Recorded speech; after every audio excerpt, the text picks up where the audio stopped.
Hi friends, అదేవిధంగా next problem చూద్దాం. 11th one. If H comma G comma S and I respectively denotes orthocentre, centroid, circumcenter and incenter of a triangle formed by the points 1, 2, 3, 2, 3, 1 and 3, 1, 2, then find h, g, s, i అన్నమాట. Okay, ఈ విధంగా అన్నాడు. ఒక్కసారి మీరు చూడండి. Okay, so ఒకసారి బాగా observe చేసినట్టయితే ఇది ఎలాగుందంటే, ఇంతకుముందు వీడియోలో మనము ప్రాబ్లం చేసాం, గుర్తుందా మీకు? ఈక్విలేటరల్ ట్రయాంగిల్ అని ప్రూవ్ చేసాం, గుర్తుందా మీకు? ఈక్విలేటరల్ ట్రయాంగిల్ అని ప్రూవ్ చేసామన్నమాట. సేమ్ ఇవే వర్టిసెస్సే, మీకు గుర్తుందా? ఇంతకుముందు మనము చేసాం కదా 10th one. So 10th problem అయితే మనకు ఈ విధంగా ఉందన్నమాట. వర్టిసెస్ అనేవి సేమ్ ఉన్నాయి. సో అది మనకు it forms and equilateral triangle అని ప్రూవ్ చేసామన్నమాట.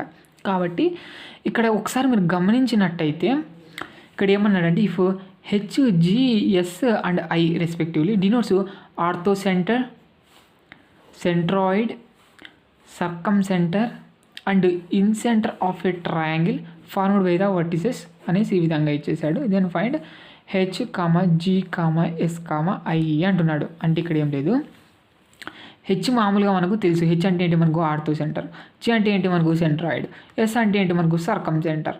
ఓకే, అండ్ అదేవిధంగా ఐ అంటే ఏంటి మనకు? In centre of a triangle అని తెలుసు అనమాట ఇవి మనకు. ఓకే, అది కూడా ఇక్కడ మనం చూసినట్టయితే వాడు ఏమంటున్నాడు అంటే, ఇక్కడ మనకు ఈ విధంగా మనకు ఒక ట్రయాంగిల్ అయితే ఫార్మ్డ్ అయిందంట ఇక్కడ మనకు 3 పాయింట్స్తో. అర్థమవుందా? సో ఇక్కడ ఈ విధంగా మనకు ట్రయాంగిల్ ఉందంట. సో ఇది మనకి A, B, C, A point, B point, C point ఈ విధంగా మనకు ఉందంట. వాడు ఏమంటున్నాడంటే, ఈ విధంగా మనకు H, G, S and I అనేవి మనకు ఈ విధంగా మనకి ఇవన్నీ మనకు ట్రయాంగిల్కి సంబంధించినవి కదా. అలా అయితే మనకు ఇక్కడ మనకు ట్రయాంగిల్ అనేది ఈ వర్టిసెస్తో ఫామ్ అయితే నాకు ఇప్పుడు orthocentre, centroid, circumcentre, incentre కనుక్కోమంటున్నాడు వాడు. అంతే, ఏం లేదు. అర్థమవుతుందా మీకు? చూడండి, వాడు ఏమంటున్నాడంటే ఫస్ట్ ఆర్థో సెంటర్ కనుక్కోమంటున్నాడు. ఆర్థో సెంటర్ అంటే ఏంటి? మనకు ఈ విధంగా మనకు ట్రయాంగిల్ ఉంది అంటే, సో ఇక్కడి నుంచి ఇక్కడికి కరెక్ట్గా పర్పెండిక్యులర్ లైన్ అయితే గీస్తామన్నమాట. ఇక్కడ సైడ్కి ఇది ఏ, బి, సి అయితే మనకు ఏ నుంచి బీసీకి పర్పెండిక్యులర్ లైన్ గీస్తాం. అదేవిధంగా బి నుంచి ఏసీకి పర్పెండిక్యులర్ లైన్ గీస్తాం. అదేవిధంగా సి నుంచి ఏబీకి పర్పెండిక్యులర్ లైన్ అయితే గీస్తాం అనమాట. అక్కడ మీట్ అయ్యే పాయింట్ ఏదైతే ఉంటుందో 2 లైన్స్ చాలు మనకు. సో ఇక్కడ మనకు 2 చాలు అనమాట. 2 లైన్స్ మీట్ అయ్యే పాయింట్ ఏదైతే ఉంటుందో, 2 పర్పెండిక్యులర్ లైన్స్ మీట్ అయ్యే పాయింట్ ఏదైతే ఉంటుందో అది మనకు ఆర్థో సెంటర్ అంటున్నాం అనమాట. అది కనుక్కోమంటున్నాడు. ఓకే, నెక్స్ట్ వచ్చేసి మనకు జీ అంటే సెంట్రాయిడ్ అనమాట, ట్రయాంగిల్ యొక్క సెంట్రాయిడ్. ఓకే, ఫార్ములా ఏంటి మనకు? x1 + x2 + x3 / 3, y1 + y2 + y3 / 3, ఇది ఇక్కడ మనకు 2Dలో ఒకటే, ఇంకా కామాన్ పెట్టేసి మనకి ఇక్కడ 3D కాబట్టి z1 + z2 + z3/3 అనమాట. ఇది అర్థమైంది, అది కనుక్కోవాలి. నెక్స్ట్ వచ్చేసి ఎస్ అంటే ఏంటి మనకు? సర్కమ్ సెంటర్. సర్కమ్ సెంటర్ అంటే ఏం లేదు, ఇలా ట్రయాంగిల్ ఉందంటే సర్కమ్ సెంటర్ అంటే మనకు ట్రయాంగిల్ వర్టిసెస్ కలుపుతూ ఒక సర్కిల్ అయితే ఉంటుందన్నమాట. ఓకే, సర్కిల్ అయితే ఆ సర్కిల్ యొక్క సెంటర్. అర్థమైంది, అది మనకు సర్కమ్ సెంటర్ మనకు తెలిసిండేది. అదేవిధంగా ఐ అంటే మనకు ఇన్ సెంటర్. ఇన్ సెంటర్ అంటే ఏం లేదు, ఈ విధంగా ట్రయాంగిల్ ఉందంటే ట్రయాంగిల్ లోపల మనకి ఈ విధంగా ఉంటుంది. అర్థమైంది. సో అది మనకు ఈ విధంగా సర్కిల్ అనేది ఉంటుంది. ఓకే, సర్కిల్ యొక్క సెంటరే మనకు ఇన్ సెంటర్ ఆఫ్ ట్రయాంగిల్ అంటాం అనమాట. అది ఈ విధంగా ఇవన్నీ కనుక్కోమంటున్నాడు. ఓకే, సో మనము ఇంతకుముందు వీడియోలో చూసాం, మనకు యాక్చువల్గా మనకు ఈ విధంగా మనకు 3 వర్టిసెస్తో ఏం ఫామ్ అవుతుందంటే మనకు ఈక్విలేటరల్ ట్రయాంగిల్ ఫామ్ అవుతుంది. ఓకే, ఈక్విలేటరల్ ట్రయాంగిల్ అయితే ఫామ్ అవుతుంది. అంటే ఏంటి? మనకు 3 సైడ్స్ ఈక్వల్ అయితే ఉంటుందన్నమాట. అంటే AB side = BC side = CA side. అంటే ఈ విధంగా 3 సైడ్స్ ఈక్వల్గా ఉంటాయన్నమాట. అలాంటప్పుడు మనకు యాక్చువల్గా మనకు ట్రయాంగిల్ ప్రకారంగా, ఒక ఈక్విలేటరల్ ట్రయాంగిల్ ప్రకారంగా మనం చూసుకున్నట్టయితే, ఓకే, సో మనకు H orthocentre, G centroid, circumcentre, in centre.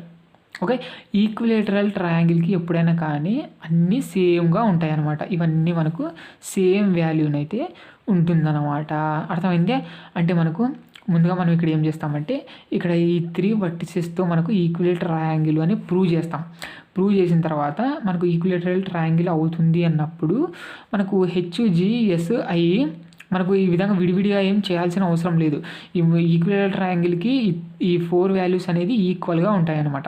So అంటే మనకు ఈ హెచ్ అంటే సేమ్ వాల్యూ, జీ అంటే సేమ్ వాల్యూ, ఎస్ అంటే సేమ్ వాల్యూ, ఐ అంటే సేమ్ వాల్యూ అనమాట. అన్నీ సేమ్ కాబట్టి మనకు ఒకటి కనుక్కుంటాం చాలు, ఒకటి కనుక్కొని ఇంకా అన్ని దానికి అదే అని చెప్పేస్తాం అనమాట.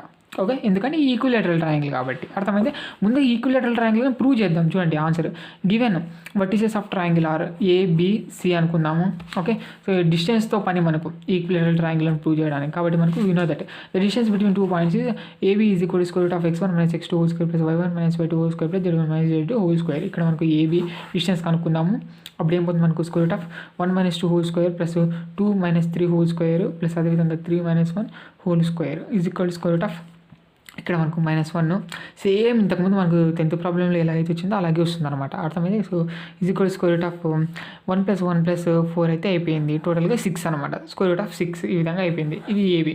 నెక్స్ట్ బీసీ ఇక్కడ కనుక్కుందాము. నేను డైరెక్ట్ రాసిస్తాను, మీకు తెలుసు కదా. ఇంకా square root of 2 minus 3 whole square plus 3 minus 1 whole square plus 1 minus 2 whole square is equal square root of 1 + 4 + 1 is equal square root of 6.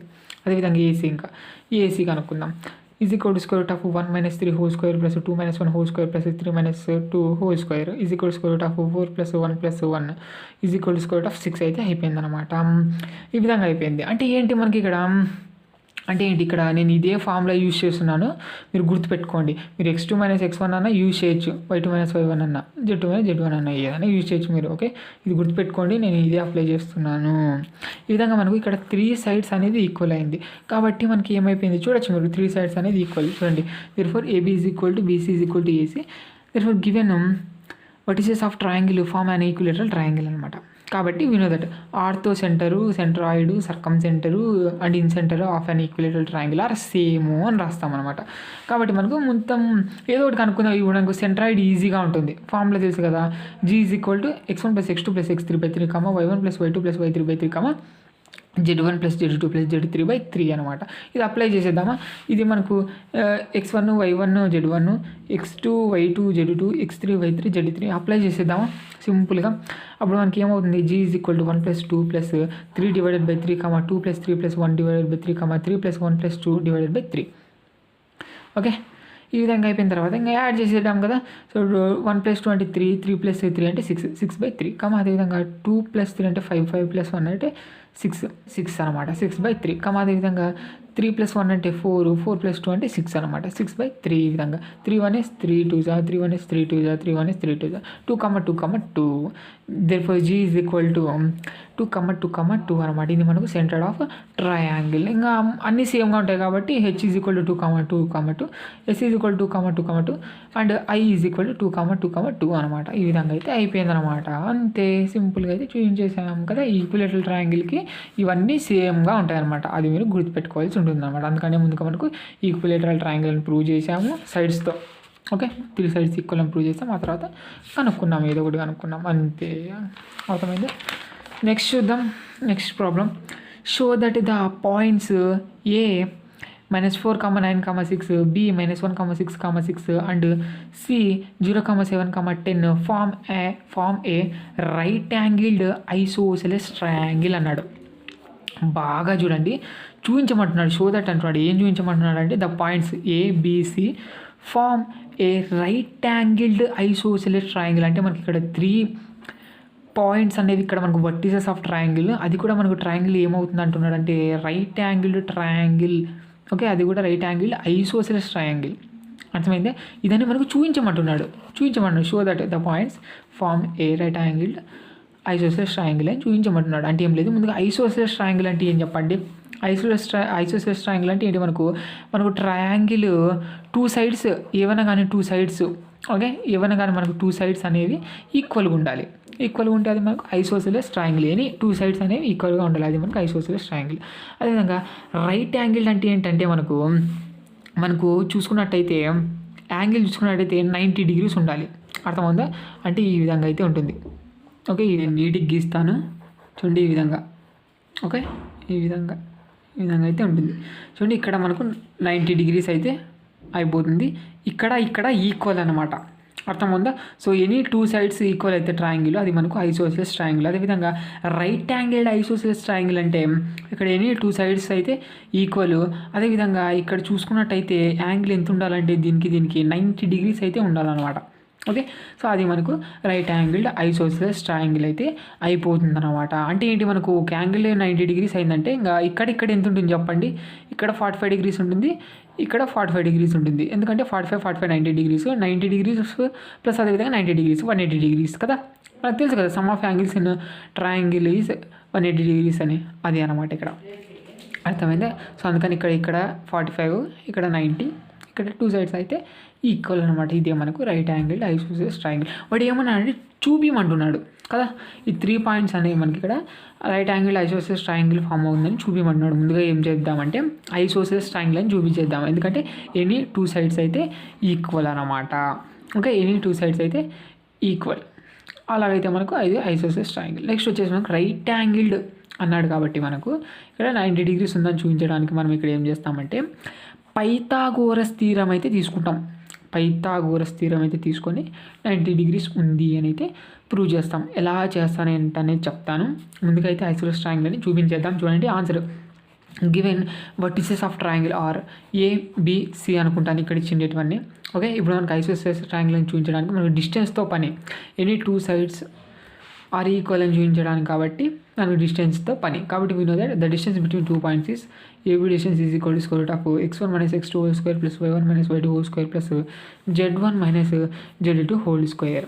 కాబట్టి AB distance is equal to ఇక్కడ AB distance కనుక్కుందాం, is equal to square root of -4 minus of -1 అంటే +1 whole square plus 9 minus 6 whole square plus 6 minus 6 whole square is equal to square root of -4 + 1 అంటే -3 whole square అంటే 9 plus 9 minus 6 అంటే 3 whole square అంటే 9 plus అదేవిధంగా 6 minus 6 అంటే 0 square చేసిన ఇంకా 0 plus 0 9 plus 9 అంటే 18 అనమాట. స్క్వేర్ రూట్ ఆఫ్ 18 అనమాట. 18 ఏ విధంగా రాయొచ్చు, 9 2 18గా రాయొచ్చు అనమాట. అప్పుడు స్క్వేర్ రూట్ 2 దానిలో అప్లై చేసినట్టయితే స్క్వేర్ రూట్ ఆఫ్ 9 అంటే 3 into square root of 2 3 root 2 అయితే అయిపోతుంది. ఇది మనకు ఏబీ డిస్టెన్స్. ఓకే, అదేవిధంగా ఇప్పుడు నెక్స్ట్ మనకు బీసీ డిస్టెన్స్ కనుక్కుందాం. మనకి ఏంటి, ఎన్ని 2 సైడ్స్ ఈక్వల్ ఉంటే చాలా అయిపోతుంది, చాలు అంతే కదా. మనమైతే 3 కనుక్కుందాం, ఏబీ కనుక్కుందాం, బీసీ కనుక్కుందాం, అదేవిధంగా ఏసీ కూడా ఫైండ్ అవుట్ చేద్దాం. మనకి ఎన్ని 2 సైడ్స్ ఈక్వల్ రావాలన్నమాట.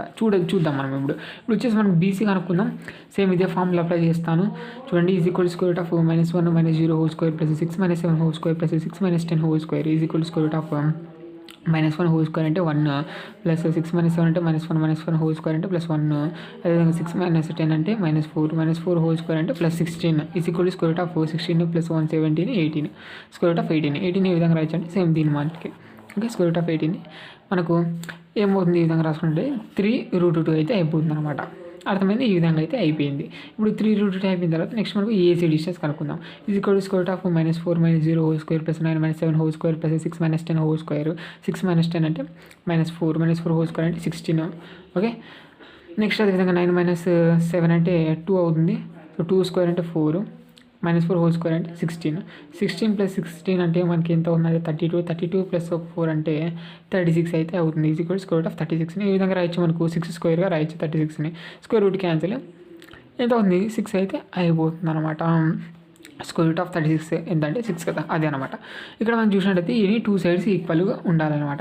కాబట్టి ఇక్కడ మనకు 3 ఇంటూ రూట్ 2 అదేవిధంగా 3 ఇంటూ 2 రూట్ 2 ఈ విధంగా AB is equal to BC. Okay, ఈ విధంగా మనకు ఇవి రెండు అయితే ఈక్వల్ అయింది. కాబట్టి ఇక్కడ మనకు ఐసోసెలస్ ట్రయాంగిల్ అయితే ఫామ్ అవుతుంది.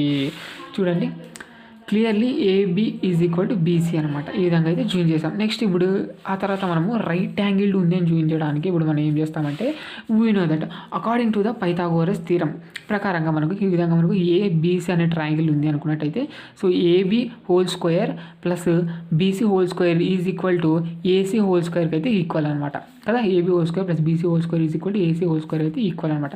ముందుగా మనకు ఎల్హెచ్ఎస్ తీసుకుందాం. ఓకే, ఎల్హెచ్ఎస్ తీసుకొని మనం ఆర్హెచ్ఎస్ ప్రూవ్ చేద్దాం. లేదంటే మీరు LHS is equal to RHS చేసుకుంటూ వద్దాం.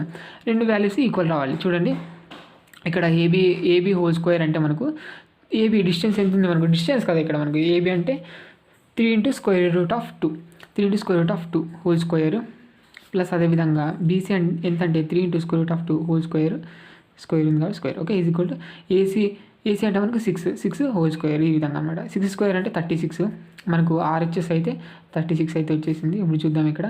సో 3 స్క్వేర్ అంటే 9 ఇంటూ ఇక్కడ మనకు స్క్వేర్ అప్లై చేసినట్టయితే స్క్వేర్ రూట్ క్యాన్సిల్ ఇంటూ 2 అనమాట. 9 ఇంటూ 2, ఓకే, 9 2 18. అదేవిధంగా ఇక్కడ కూడా అంతే, 9 ఇంటూ 2, 9 2 18, 18 ప్లస్ 18 అంటే 36 ఈజ్ ఈక్వల్ 36. ఈ విధంగా మనకు ఎల్హెచ్ఎస్ ఈజ్ ఈక్వల్ ఆర్హెచ్ఎస్ అయితే అయిపోయింది అనమాట. అంటే ఏంటి, ఈ వాల్యూ రెండు ఈక్వల్. అలాగైతే ఈక్వల్ వచ్చిందంటే ఏంటి, మనకి ఇక్కడ రైట్ యాంగిల్ ట్రయాంగిల్ ఫామ్ అవుతుంది అని అర్థం అనమాట. Therefore given points form a right angled isosceles triangle అంతే అనమాట. అర్థమైంది. ఈ విధంగా మనకు సింపుల్గా అయితే ప్రూవ్ చేసేసాము. ఓకే, ఇక్కడ వచ్చేసి మీరు ఎల్హెచ్ఎస్ తీసుకొని ఆర్హెచ్ఎస్ అన్న చూపించండి. లేదు అంటే మీరు LHS is equal to RHS అన్న చూపించండి. అంతా ఒకటే అలా తీసుకున్నాం. ఓకే, అది నెక్స్ట్ చూద్దాం. 13th one. If the point 1, 2, 3 is changes to the point 2, 3, 1 through translation of axis, find the origin అన్నాడు. ఓకే, సో ఇది మనకు ట్రాన్స్లేషన్ ఆఫ్ యాక్సిస్కి సంబంధించి. ఓకే, ఇక్కడ ఏమంటున్నాడంటే if the point is changes to the point 2, 3, 1 through translation of axis find the new origin అంటున్నాడు. అంటే ఏంటి, మనకు ఈ పాయింట్ అయితే చేంజ్ అయిపోయింది. ఓకే, సో ఈ పాయింట్ అనేది మనకి ఏమైపోయింది, ఆల్రెడీ మనకు చేంజ్డ్లో ఉంది.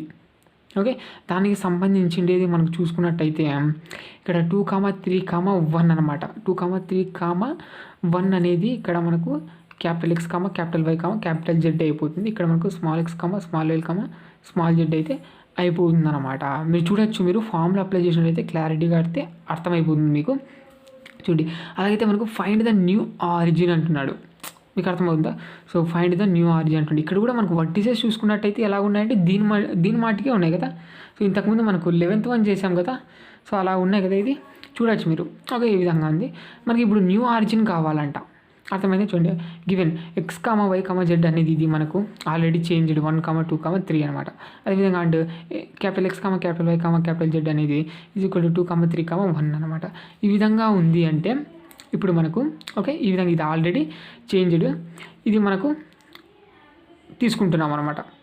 XY అంటే మనకు XY యాక్సిస్కి క్యాపిటల్ X, క్యాపిటల్ Yకి చూసుకున్నట్టయితే జెడ్కి ఇక్కడ మనకు 3 యాక్సిస్కి సంబంధించి 3D కాబట్టి అర్థమవుతుందా అది. సో 2, 3, 1 అనమాట. ఈ విధంగా అయితే ఉంది. ఇప్పుడు మనకు షిఫ్టెడ్ ఆరిజిన్ కావాలి. వాడు న్యూ ఆరిజిన్ అన్న షిఫ్టెడ్ ఆరిజిన్ అన్న అంతా ఒకటే. ఓకే, షిఫ్టెడ్ ఆరిజిన్ అన్న న్యూ ఆరిజిన్ అన్న అంతా ఒకటే అనమాట. వీ నో దట్ ఫార్ములా రాసుకోండి, మీకు క్లారిటీ వస్తుంది. The origin is shifted to O dash H, K, L by translation of axis ప్రకారంగా the coordinates of X, Y, Z changed to capital X, capital Y, capital Z. Then అప్పుడు మనకి ఏ విధంగా అవుతుందంటే small x is equal to capital X plus H, small y is equal to capital Y plus K, small z is equal to capital Z plus L అయితే అయిపోతుంది అనమాట. ఈ విధంగా అయిపోయింది కాబట్టి వాడు ఏమన్నాడు, మనకు షిఫ్టెడ్ ఆరిజిన్. ఓకే, సో చూడొచ్చు మీరు, షిఫ్టెడ్ ఆరిజిన్ అంటే మనకి ఇక్కడ న్యూ ఆరిజిన్ కనుక్కోమంటున్నాడు. అర్థమైందా, న్యూ ఆరిజిన్ కనుక్కోమంటున్నాడు.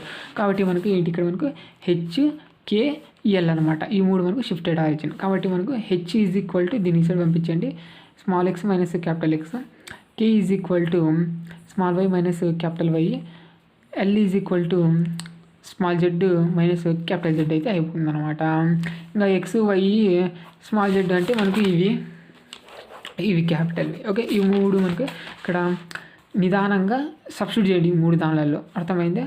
2 పాయింట్స్ అని అప్పుడు మనకు చూసుకున్నట్టయితే shifted origin is O dash H, K, L is equal to x minus capital X, y minus capital Y, z minus capital Z. 1 minus 2, 2 minus 3, 3 minus 1. 1 minus 2 అంటే minus 1, 2 minus 3 అంటే minus 1, 3 minus 1 అంటే 2 అనమాట. Minus 1, 2 అనేది is the new origin అనమాట. ఇక్కడ మనకు new origin అర్థమవుందా. So new origin అయితే అయిపోయింది. ఇది మనకు న్యూ ఆరిజిన్. చాలా జాగ్రత్తగా మీరు ఈ క్వశ్చన్ బాగా చదవండి, మీరు ఫామ్లో పట్టుకోండి, మీకు క్లారిటీ అనేది వచ్చేస్తుంది అనమాట. ఇక్కడ 3Dలో ఉంది కాబట్టి నాకు కొంచెం ఇబ్బంది అవుతుంది. మీకు చూపించవచ్చు గ్రాఫ్ అయితే, అయినా కూడా మీరు కొంచెం అర్థం చేసుకోండి. ఓకేనా, అది నెక్స్ట్ చూద్దాం. 14th one. Find the